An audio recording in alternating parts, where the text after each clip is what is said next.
so fly. Io mi presento, sono Daniela Capone e questo è il quinto negozio di Poste Italiane dedicato alla filateria, cioè dedicato specificatamente ai francobolli. Gli altri negozi sono nelle città grandi e Trieste, diciamo, è la più piccola di queste. I negozi sono siti a Milano, Roma, Venezia e Napoli. Abbiamo avuto la fortuna di avere uno spazio filateria dedicato per noi. Oggi presentiamo i francobolli dedicati ad Alfa Romeo. Di conseguenza oggi presentiamo dei francobolli che sono l'ultima emissione relativa al Made in Italy. Made in Italy perché? Perché in fin dei conti Poste Italiane ha voluto dedicare una particolare attenzione a quanto viene prodotto in Italia.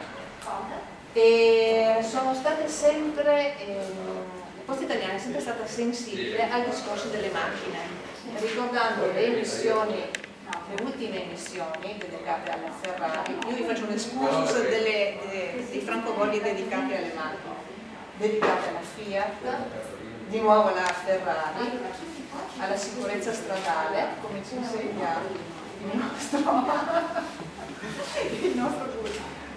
la persona che ha curato la mostra, a piloti famosi italiani, a riviste dedicate alle macchine, a corse automobilistiche particolari, di conseguenza Targa Florio, le 1000 miglia, a un bellissimo francobollo dedicato alla Lamborghini in occasione del centenario, alla Fiat, di conseguenza dedicato alla 500. Ce l'ha anche il folder? No, ce l'ha benissimo, e anche alle moto, di conseguenza non solamente 4 ruote ma anche 2 ruote, alla Gilera, di nuovo 1000 miglia, e per ultimo l'emissione di oggi, l'emissione dedicata all'Alfa Romeo. Come si può notare, hanno effettuato una stampa di questi valori su un foglietto dove appaiono il passato e il futuro. Di conseguenza la 24HP del 1910, che voi mi insegnerete perché in questo momento io posso parlare del centenario, è il logo dell'Alfa Romeo. Abbiamo approfittato di questa emissione per utilizzare sia il mezzo del francobollo ma anche la possibilità di esporre del materiale grazie alla collaborazione dello stile Alfa Romeo, che vi farà una breve presentazione del club dell'Alfa Romeo e presenterà a sua volta il signor Nodola, che ha dato la possibilità di esporre la sua collezione. Prego. Grazie. Allora, prima di tutto grazie a tutti i presenti e grazie soprattutto a Spazio Filateria che oggi ci ha permesso di tenere questo evento, questa manifestazione. Allora, noi come club, come area di competenza, siamo in Friuli Venezia Giulia, non siamo direttamente a Trieste, ci rivolgiamo anche al Veneto occidentale, comunque il costone del Friuli.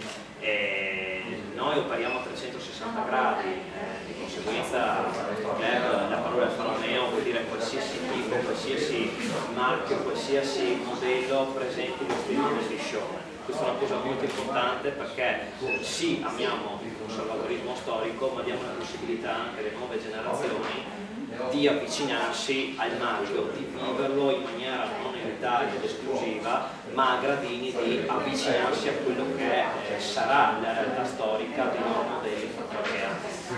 Noi operiamo, si può dire, da un anno a livello ufficiale, tra l'altro in questi giorni si proprio celebra l'anniversario del nostro primo anno ufficiale di fondazione.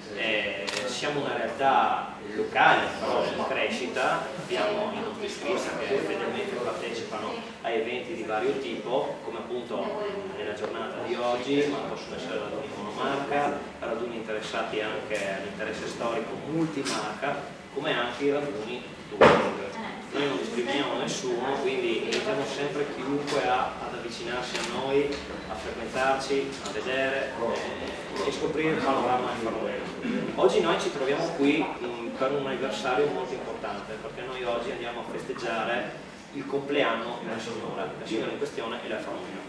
Di conseguenza è una manifestazione molto seria, ci teniamo molto. Abbiamo potuto realizzare questa manifestazione grazie al nostro Maurizio Lodola, che gentilmente ci ha messo a disposizione la sua collezione privata che è composta veramente da esemplari di primissimo pregio, e adesso io proprio a lui passo le palle al palazzo, l'invito a continuare questa bellissima carrellata e iniziare a festeggiare il Faro Meo.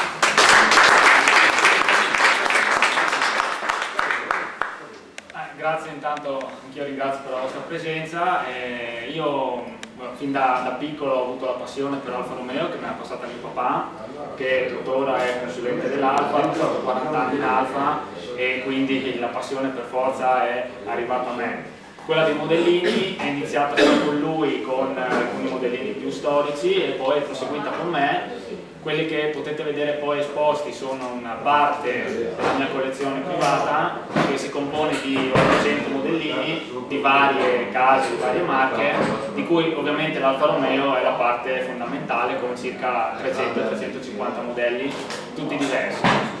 Ho fatto una scelta di quelli più significativi, di quelli più rappresentativi della storia di questi 100 anni, partendo proprio dal primo, che potete ammirare poi nell'angolino, è la vettura nera, che è la 24HP. 24HP nasce nel 1910 come prima Alfa vera, dopo l'esperienza con la Dark francese, e viene carrozzata da vari carrozzieri, visto che l'Alfa Romeo produceva solo l'autotelaio. E l'esemplare che vediamo nel francobollo è quello esposto al museo, versione torpedo, qualcuno che è venuto al museo l'ha visto anche dal vero, e potete vedere la storia poi nelle monografie che ho stampate, che sono nella bacheca là in fondo, con alcune foto significative anche dell'epoca. Mentre l'esemplare che ho portato è la versione da corsa a due posti, vincitrice della Parma Poggio di Bercetto del 1911, guidata da Nino Franchini, che viene poi riproposta anche nelle monografie.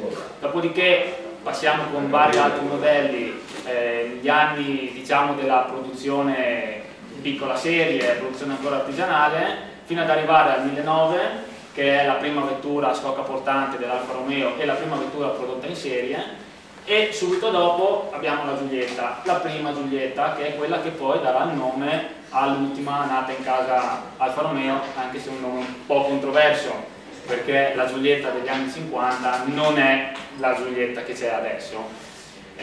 Proseguendo poi ho portato anche la parte relativa alle corse prototipi, con le 33 che hanno vinto praticamente tutto negli anni 70, tutto quello che si poteva vincere. La Giulia, che forse è l'Alfa più rappresentativa di tutte e quella che ha anche venduto di più, fino ad arrivare alla produzione, diciamo, dei giorni nostri, partendo dall'Alfetta, che Alfetta e Giulietta, la nuova Giulietta che tutti si ricorderanno sicuramente, passando poi per la 147, l'esemplare vero è qua fuori, dal vivo, 156, 159 Brera, e l'ultimo modello che sono riuscito a portare è la Mito, che è l'ultima che hanno fatto come modellino. Dopo aspetteremo una Giulietta e andremo avanti.